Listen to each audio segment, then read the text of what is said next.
Good evening, how are you all? So I hope all of you are doing well. आज हम discuss करेंगे जनवरी 1 और 2 के current affairs, legal current affairs. सारे करंट अफेयर्स नहीं, मैं करंट अफेयर्स नहीं पढ़ाती हूँ, लीगल करंट अफेयर्स करेंगे। क्यों? क्योंकि इस साल हमने पैटर्न में देखा है कि उन्होंने काफ़ी ज़्यादा करंट अफेयर्स से क्वेश्चन पूछे हैं।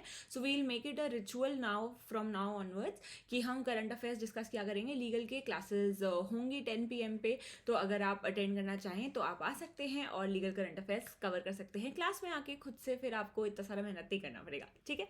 चलिए, सो मेरा नाम कृति नागर है, मैंने अपना BLLB भोपाल से किया है एंड मेरी ऑनलाइन रैंक वाज 339 मैंने गई flat in 2014। Hello hello hello, कैसे हैं आप सब? And my online rank was 425 जब मैंने GLU गुजरात से अपना LM कंप्लीट किया था। मैं एक प्लस एजुकेटर हूँ और मैंने UGC टेट भी क्लियर कर रखा है। Unacademy law admission test CLAT 2024 के लिए फ्री स्कॉलरशिप होने वाला है जनवरी 8 को 11 AM पे, तो अगर आप ये अटेंड करना चाहें तो आप कर सकते हैं।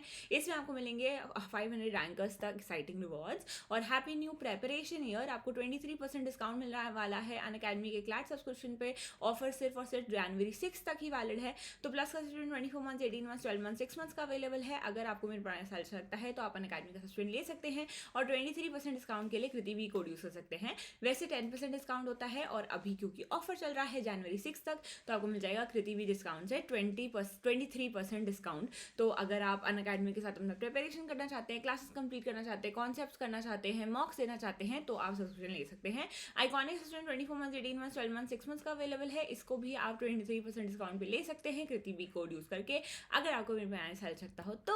Congratulation to CLAT 2023 toppers. ये है AIR2, AIR37, AIR96 और 70+ NLU एडमिट्स हैं इस बार अनअकैडमी की तरफ से। तो आप भी अगर अपना प्रेपरेशन अनअकैडमी के साथ करना चाहते हैं तो आप कर सकते हैं। ये है अनअकैडमी क्लैट 2023 टॉपर्स जो टॉप एंड न्यूज़ पे पढ़ रहे हैं, और अनअकैडमी क्लैट 2022 टॉपर्स जो टॉप एंड न्यूज़ पे पढ़ रहे हैं, उनका नाम और रैंक यहाँ पे दे रखा है।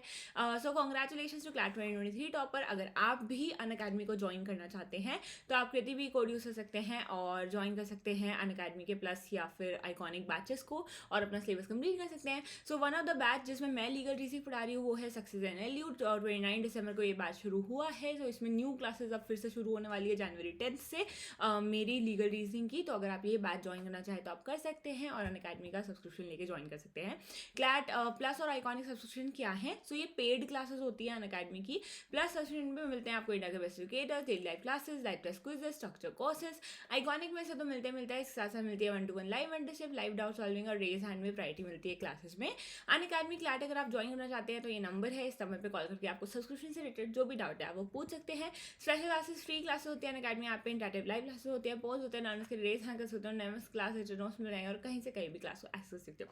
So hello hello hello, good evening guys. चलिए अब हम शुरू करते हैं जनवरी 1 और 2 के लीगल करंट अफेयर्स।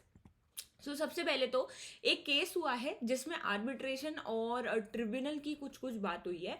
तो पहले before starting those facts of the case मैं डिस्कस करना चाहती हूँ कि आर्बिट्रेशन और ट्रिब्यूनल क्या होता है, ठीक है? तो आप लोगों को सबको पता ही है कि हमारे यहाँ जो कोर्ट्स हैं वो बहुत ज़्यादा टाइम लेते हैं to decide a particular case, ठीक है? 10 साल, 15 साल, 20 साल, और टाइम बहुत ज़्यादा वैल्यूएबल है आज के मतलब ज़माने में। हर ज़माने में ही ऑफ कोर्स टाइम वैल्यूएबल होता है, ओप्सी। पर मतलब in general time is very precious. We can't, मतलब आपने सुना ही होगा justice delayed is justice denied. अगर आपको इतने साल लग रहे हैं, इतना डिले मिल रहे में जस्टिस मिल रहा है, तो वो जस्टिस का कोई पॉइंट नहीं है। तो जो हमारे ट्रेडिशनल कोर्ट्स हैं, ट्रेडिशनल कोर्ट्स मतलब जो आपके district court, high court, supreme court, ये आपके ट्रेडिशनल कोर्ट्स हैं, हमेशा से रहे हैं। ये जो ट्रेडिशनल कोर्ट्स हैं ये बहुत ज़्यादा रूल्स, प्रोसीजर, अनुशासन, प्रतिष्ठा, इन सब चीज़ों में बिलीव करते हैं और इसकी वजह से बहुत ज़्यादा टाइम लग जाता है केसेस को डिसाइड करने के लिए। और अभी रिसेंटली ये चीज़ रियलाइज़ करी गई है कि इतना सारा टाइम कुछ मैटर्स में नहीं लगना चाहिए। मतलब छोटू छोटू मैटर्स होते हैं उनको वही सॉर्ट कर दो। जैसे फॉर एग्जांपल कुछ कॉन्ट्रैक्ट में आपने किसी के साथ कॉन्ट्रैक्ट किया, उसमें कुछ दिक्कत हो गई, अब उसमें 5-6 साल लग जाएंगे, तो मैं तो ऐसे सोचूंगी मैंने कॉन्ट्रैक्ट ही क्यों किया था यार, हट यार यहाँ से, ये क्या दिक्कत में फंस गई मैं, राइट? तो इसके लिए कुछ ऑल्टरनेट डिस्प्यूट रेजोल्यूशन करके एक मैकेनिज्म आया। डिस्प्यूट रेजोल्यूशन का मतलब क्या होता है? डिस्प्यूट माने कि आपकी और सामने वाले की कुछ दिक्कतें हैं, अनबन है, और उसको रिजॉल्व करना। तो डिस्प्यूट रेजोल्यूशन 2 तरीके से हो सकता है। एक कोर्ट करेगा, एक जो कि आपके ये नॉन कोर्ट जो मैकेनिज्म है वो करेंगे। तो डिस्प्यूट रेजोल्यूशन का जो मेन मेथड है वो तो कोर्ट है, कि आपकी किसी और के साथ अनबन हो गई, वो कोर्ट रिजॉल्व कर रहा है। लेकिन इसमें आपने एक ऑल्टरनेटिव ढूंढा है, कोई और तरीका ढूंढा है, उसको बोलते हैं ऑल्टरनेट डिस्प्यूट रेजोल्यूशन। तो ऑल्टरनेट डिस्प्यूट रेजोल्यूशन का एक तरीका है, केसेस सॉल्व करने का एक तरीका है आर्बिट्रेशन, जो कि कैसे कोर्ट से डिफरेंट होता है। इसमें आर्बिट्रेशन में केस जल्दी डिसाइड होता है। जैसे अगर आपने कोर्ट में केस लगाया तो कोर्ट में तो जज कौन होगा ये आप डिसाइड नहीं कर सकते, बट आर्बिट्रेशन में it is you who can decide who will be your arbitrator, who will be your जज। तो आर्बिट्रेशन में जो जज होते हैं उनको हम स्पेसिफिकली आर्बिट्रेटर बोलते हैं, और ये पार्टीज खुद डिसाइड करती हैं कि उनका आर्बिट्रेटर कौन बनेगा। लेकिन क्या हर केस में आर्बिट्रेशन हो सकता है? फॉर एग्जाम्पल मैंने किसी का मर्डर कर दिया तो तब भी मैं आर्बिट्रेशन में केस कर सकती हूँ? तो ऐसा नहीं है। आर्बिट्रेशन सिर्फ उन राइट्स के लिए किया जा सकता है जो कि राइट्स पर्सनल राइट्स होते हैं, मतलब दो पार्टीज के बीच के डिस्प्यूट्स हैं। तो यूजुअली जो कॉन्ट्रैक्ट रिलेटेड केसेस होते हैं, कॉन्ट्रैक्ट में जो केसेस होते हैं उनमें ऑलरेडी रिटन क्लॉज होता है। जब आप किसी के साथ कॉन्ट्रैक्ट में एंटर करते हो तो आप सामने वाली पार्टी को बोल सकते हो कि सुन, अगर कुछ डिस्प्यूट हो जाएगा तो मैं कोर्ट नहीं जाना चाहता, अपन कोर्ट में फंस जाएंगे, हम आर्बिट्रेशन से सॉल्व कर लेंगे।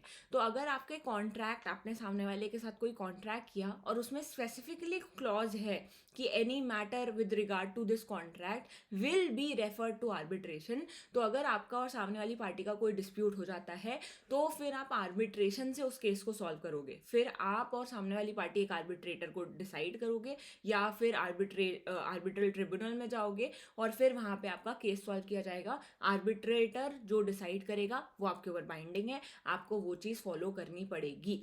तो this is arbitration, it is an alternate dispute resolution, जो कि एक मैकेनिज्म है केसेस सॉल्व करने का। कोर्ट की तरह फॉर्मल नहीं होता है, इनफॉर्मल होता है। इसका डिसीजन आपके ऊपर बाइंडिंग होता है, और ये यूजुअली उन केसेस में लगाया जाता है जहाँ पे आपके पर्सनल राइट्स वायलेट हो रहे हैं, और स्पेसिफिकली दोनों पार्टीज शुड ऑप्ट, मतलब एक कॉन्ट्रैक्ट में एंटर होनी चाहिए कि मतलब वो म्यूचुअली अग्री करनी चाहिए कि अगर कुछ भी होगा तो हम आर्बिट्रेशन से सॉल्व करेंगे। अगर वो अग्री नहीं करती हैं तो केस आर्बिट्रेशन में नहीं जा सकता। ठीक है, so this is what is arbitration. Now coming to tribunal, तो आपने कई बार सुना होगा बहुत सारे अलग अलग प्रकार के ट्रिब्यूनल होते हैं। तो ट्रिब्यूनल का मतलब क्या होता है? ये जुडिशियल या फिर क्वासी जुडिशियल इंस्टीट्यूशंस होते हैं जो लॉ में इस्टेब्लिश किए गए हैं। तो कोर्ट्स तो आपके टिपिकल जुडिशियल इस्टेब्लिशमेंट्स होते हैं, लेकिन कुछ कुछ चीज़ें ऐसी होती हैं जिनमें हमें सब्जेक्ट मैटर के एक्सपर्ट्स चाहिए होते हैं। अगेन, बहुत सारे केसेस बहुत सारे साल लग जाते हैं। ऑलरेडी हमारे यहाँ बहुत सारे पेंडिंग केसेस चल रहे हैं, है ना। लेकिन कुछ कुछ ऐसे मैटर्स होते हैं जो स्पेसिफिक होते हैं बहुत ज़्यादा। जैसे फॉर एग्जांपल मान लेते हैं कि कंपनी लॉ के मैटर्स। तो कंपनी लॉ के मैटर्स में हमको एक ऐसा इंसान चाहिए जो कंपनी लॉ पढ़ा हुआ हो, जिसको थोड़ा आइडिया हो, वो ऐसे केसेस को जज करे। ऐसी एक पर्टिकुलर इंस्टीट्यूशन चाहिए जहाँ पे सिर्फ कंपनी लॉ के केसेस जाएं, ताकि कोर्ट का भी बर्डन कम हो सके। तो ट्रिब्यूनल्स क्या होते हैं? इंस्टीट्यूशंस होते हैं जो कि जल्दी डिसाइड करने के लिए बनाए गए हैं, और सर्टेन स्पेसिफिक सब्जेक्ट मैटर्स में जिनका एक्सपर्टीज है उनके लिए बनाए गए हैं। जैसे कि फॉर एग्जांपल हो गया आपका जैसे कि कोई भी ट्रिब्यूनल हो गया, मतलब स्पेसिफिकली कोई भी पर्टिकुलर ट्रिब्यूनल हो गया, जैसे कि टेलीकॉम ट्रिब्यूनल हो गया, तो वो स्पेसिफिकली टेलीकॉम रिलेटेड मैटर्स देखेंगे। जैसे कि कॉपीराइट बोर्ड हो गया, वो स्पेसिफिकली कॉपीराइट से रिलेटेड मैटर्स देखेंगे। तो ऐसे इंस्टीट्यूशन जो स्पेसिफिकली एक सब्जेक्ट मैटर के लिए बनाए गए हैं, उन केसेस को जल्दी डिस्पोज करने के लिए बनाए गए हैं, उनको बोलते हैं हम ट्रिब्यूनल। तो ट्रिब्यूनल और आर्बिट्रेशन में क्या फ़र्क होता है? आर्बिट्रेशन पार्टीज खुद डिसाइड करती हैं कि वो आर्बिट्रेट करना चाहती हैं और फिर वो आर्बिट्रेशन में जाती हैं। ट्रिब्यूनल्स ऑलरेडी इस्टेब्लिश हैं हमारी कंट्री में, और अगर आपका केस उस सब्जेक्ट मैटर में फॉल करता है जिसके लिए वो ट्रिब्यूनल इस्टेब्लिश किया गया है, तो फिर आपका केस उस ट्रिब्यूनल में फाइट किया जाएगा, मतलब आप ट्रिब्यूनल में जाके अपना केस लड़ोगे। ठीक है, तो ट्रिब्यूनल का आइडिया कहाँ से आया? 42nd अमेंडमेंट हमारे कॉन्स्टिट्यूशन में हुआ था, जिसमें आर्टिकल 323A और 323B को ऐड किया गया था। 323A में ये लिखा गया है कि पार्लियामेंट के पास पावर है कि वो एडमिनिस्ट्रेटिव ट्रिब्यूनल्स बना सकती है, मतलब कि अगर किसी की सर्विस सही से रिक्रूट किया गया है, नहीं किया गया है, कंडीशन सही है नहीं है, इन सब को डिसाइड करने के लिए स्पेसिफिकली एडमिनिस्ट्रेटिव ट्रिब्यूनल बनाया जा सकता है। और 323B ये बोलता है कि कुछ सर्टेन सब्जेक्ट्स पे भी आप गवर्नमेंट के पास पावर है कि वो ट्रिब्यूनल्स बना सकती है, जैसे कि टैक्सेशन पे, लैंड रिफॉर्म्स पे, इन सब चीज़ों पे स्पेसिफिकली बनाया जा सकता है।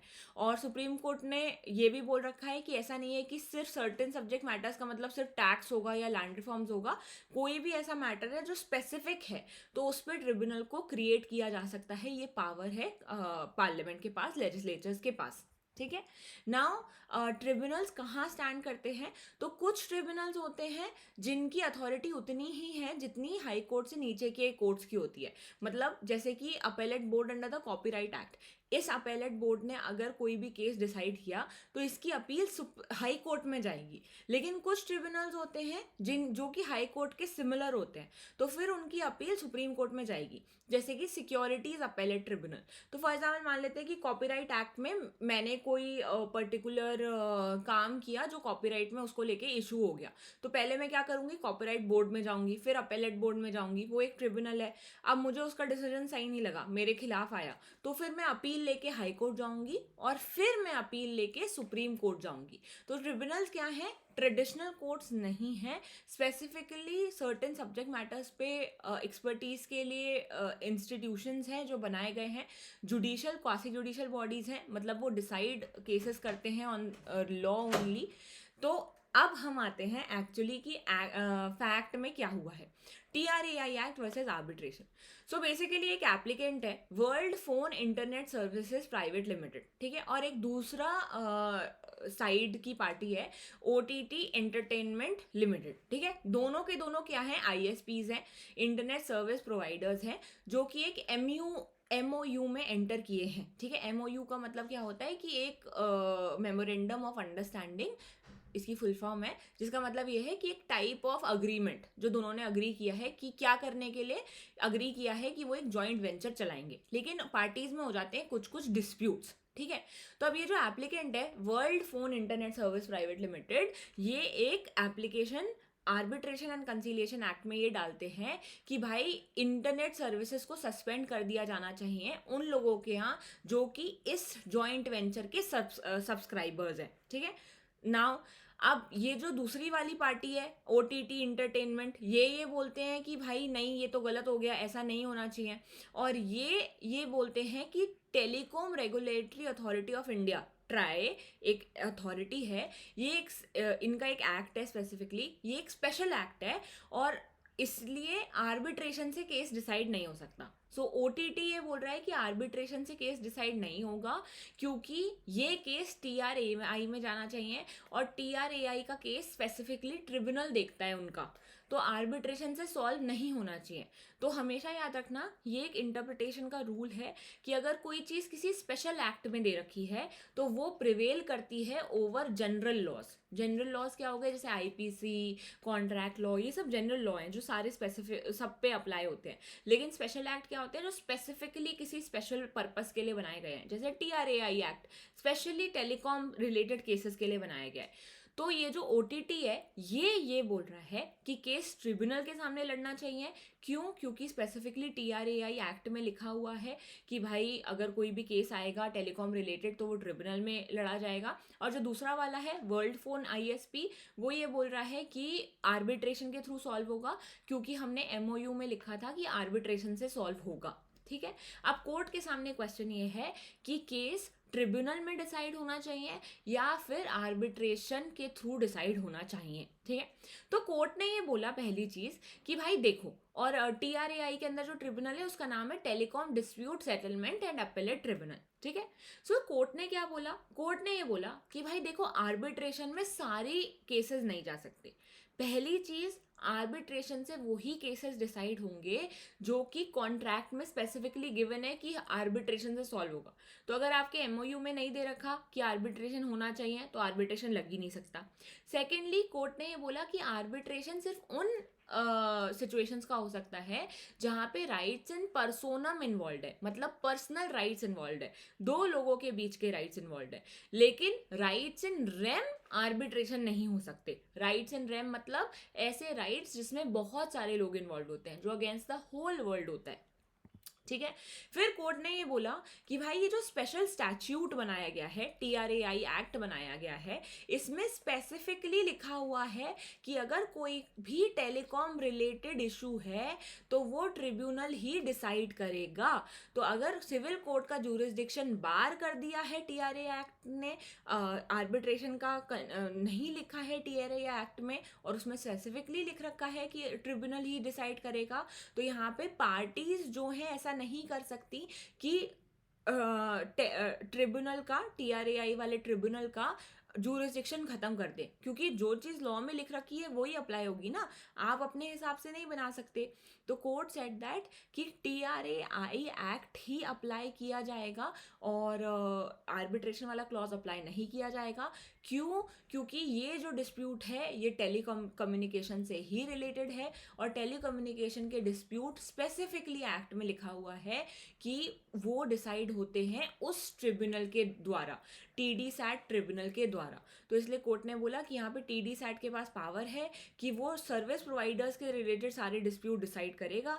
तो ये दोनों सर्विस प्रोवाइडर्स हैं, तो डेफिनेटली यहाँ पे सिविल कोर्ट का जूरिसडिक्शन बार किया जाता है, आर्बिट्रेशन का जूरिसडिक्शन बार किया जाता है, and tribunal will decide this case. तो यहाँ पे basically the court said that कि between arbitration and tribunal will be the deciding authority. They will decide कि इन दोनों अथॉरिटीज में सही हुआ कि गलत हुआ। तो आर्बिट्रेशन से सॉल्व नहीं होगा। क्यों? क्योंकि आर्बिट्रेशन पहली चीज स्पेसिफिकली कॉन्ट्रैक्ट में मेंशन होना चाहिए। सेकेंडली आर्बिट्रेशन हर मैटर पे नहीं हो सकता, सिर्फ उन मैटर्स पे हो सकता है जो राइट इन पर्सोनम होते हैं, पर ये राइट इन रेम है, मतलब इसमें सब्सक्राइबर्स को भी तो प्रॉब्लम हो रही है ना, तो बाकी पब्लिक इंटरेस्ट का पॉइंट बन गया है ये, अब सिर्फ पर्सनल पार्टीज के बीच का इंटरेस्ट का पॉइंट नहीं रहा। तो इसलिए यहाँ पे आर्बिट्रेशन नहीं हो सकता, ये केस ट्रिब्यूनल ही सॉल्व करेगा। ठीक है, चलिए now coming to the next case, dispute regarding non payment of dues can't be refer to arbitration if liability is admitted. अच्छा, अब इस केस में क्या होता है, एक पिटिशनर है, पिटिशनर मतलब the person who files the case. Simplex infrastructure limited ने केस फाइल किया, किसके against? JP Singla engineer and contractor के अगेंस्ट। क्यों? इन दोनों ने एक कंस्ट्रक्शन अग्रीमेंट में एंटर किया था। ठीक है, सिंप्लेक्स ने JP सिंगला के साथ एक कंस्ट्रक्शन अग्रीमेंट किया था कि मैं तुम्हारे लिए बिल्डिंग बनाऊंगा, तुम मुझे ये पैसा देना। ठीक है, और इन्होंने जो अपना कॉन्ट्रैक्ट था, उस कॉन्ट्रैक्ट में ये लिखा था कि अगर कंस्ट्रक्शन रिलेटेड कोई भी इशू आता है, कंस्ट्रक्शन रिलेटेड कोई भी इशू आता है, तो उसको आर्बिट्रेशन से सॉल्व किया जाएगा। ठीक है, अब फैक्ट्स में हुआ क्या है कि एक पार्टी ने बिल्डिंग बना दी, बिल्डिंग इज कंस्ट्रक्टेड, लेकिन दूसरी पार्टी ने उस कंस्ट्रक्शन का पेमेंट नहीं किया। ठीक है, कंस्ट्रक्शन हो चुका है, पेमेंट नहीं किया गया है। तो ये जो दूसरी पार्टी है, ये जो पार्टी थी जिसने कंस्ट्रक्शन कर दिया है, they file a case of recovery कि भाई हमें हमारा पैसा दो, हमने कंस्ट्रक्शन कर दिया। अब वो जो पार्टी है जिसने पेमेंट नहीं किया है, वो ये बोल रही है कि कॉन्ट्रैक्ट में लिखा हुआ है कि केस आर्बिट्रेशन के थ्रू डिसाइड होगा, तो आप कोर्ट में रिकवरी का केस नहीं कर सकते कि पैसा दो, कोर्ट डिसाइड नहीं करेगा, आर्बिट्रेशन से डिसाइड होगा। ठीक है, तो भाई अब यहाँ पे कोर्ट में केस गया, तो कोर्ट ने ये बोला कि आर्बिट्रेशन तभी होता है जो आपके अग्रीमेंट में दिया हो उसके हिसाब से, हम डिसाइड नहीं करते, आपने जो पहले से अग्रीमेंट में लिख रखा है उसके हिसाब से आर्बिट्रेशन होता है। आपके अग्रीमेंट में ये दिया है कि अगर कंस्ट्रक्शन रिलेटेड कोई भी इशू उठता है तो वो आर्बिट्रेशन से डिसाइड होगा। यहाँ पे कंस्ट्रक्शन रिलेटेड तो कोई इशू ही नहीं है, कंस्ट्रक्शन तो हो चुका है। द पॉइंट इज पेमेंट नहीं हुआ है, तो पेमेंट तो कंस्ट्रक्शन रिलेटेड इशू है ही नहीं, तो यहाँ पे कोर्ट का जुरिसडिक्शन लगेगा, यहाँ पे आर्बिट्रेशन नहीं होगा। The case will not be decided through arbitration. Why? Because in your contract it is specifically mentioned कि construction related issues will be taken up for arbitration. ठीक है, तो इसलिए ये केस जो है will be decided by the court only, ठीक है। चलिए, now arbitrary cancellation of allotment. अच्छा, अब इस केस में क्या होता है, एक कंप्लेनेंट है, उसको एक हाउसिंग प्रोजेक्ट के बारे में पता चला, ज्वेल्स ऑफ नोएडा, ठीक है। उसने वहां पे एक घर वर खरीद लिया और वो घर इतने पर्टिकुलर अमाउंट का था, ठीक है। इसका उसने कुछ कुछ पैसे दे दिए और कुछ कुछ इंस्टॉलमेंट में दे दिए और एक लोन भी लिया उन्होंने आईसीआईसीआई बैंक से।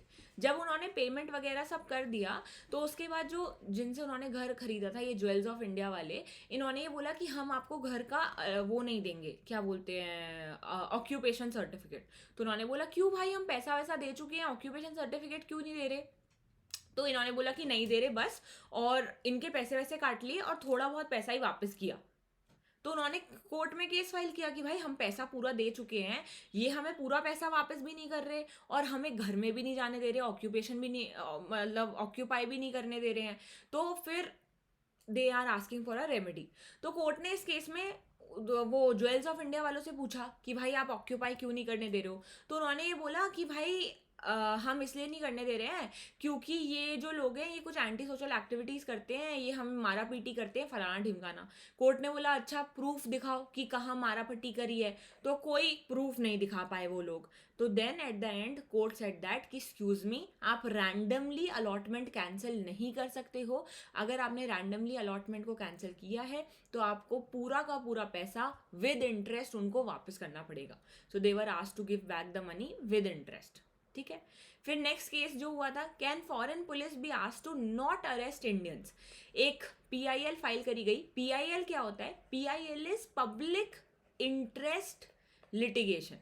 पब्लिक इंटरेस्ट लिटिगेशन का मतलब क्या होता है, ऐसे केसेस जहां पे पब्लिक इंटरेस्ट इन्वॉल्व है, मतलब पब्लिक के हित में है जो केसेस, जैसे विमेन अट्रॉसिटीज हो गया, चाइल्ड लेबर हो गया, ह्यूमन ट्रैफिकिंग हो गया।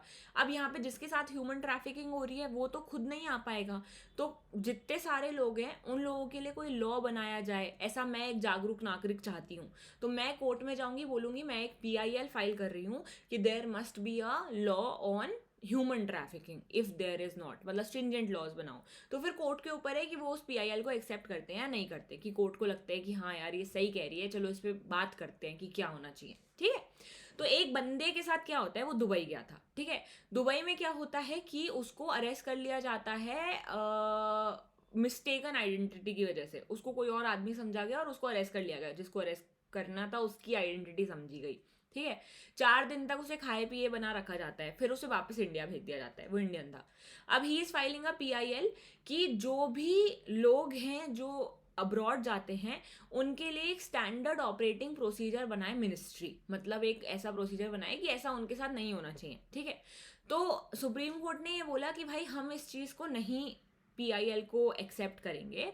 जो ये पिटिशनर है जिसको दुबई में रखा गया था, उसने ये बोला कि भाई ministry of external affairs of India ने उसकी कोई रिक्वेस्ट वगैरह भी नहीं सुनी, और इसलिए मिनिस्ट्री ऑफ एक्सटर्नल अफेयर्स को गाइडलाइंस बनाने चाहिए ताकि इंडियंस को इंश्योर किया जाए कि वो सेफ विजिट कर सके अब्रॉड में।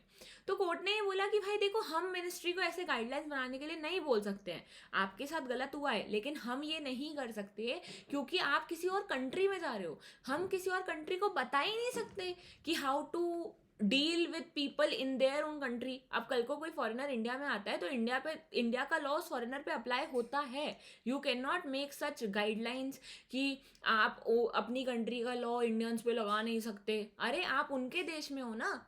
तो सुप्रीम कोर्ट सेड दैट कि ये पीआईएल एंटरटेन नहीं की जाएगी, sorry, tata bye bye, take care. So जनवरी 1 और 2 को यही हुई थी इंपॉर्टेंट चीज़ें, and that is all for today. Thank you so much. अभी भी ऑफर चल रहा है अनअकैडमी का 23% डिस्काउंट, तो अगर आप 23% डिस्काउंट चाहते हैं और अपना सिलेबस कंप्लीट करना चाहते हैं अनअकैडमी के साथ तो आप सब्सक्रिप्शन ले सकते हैं, कृति भी कोर्स कर सकते हैं प्लस और आइकॉनिक में।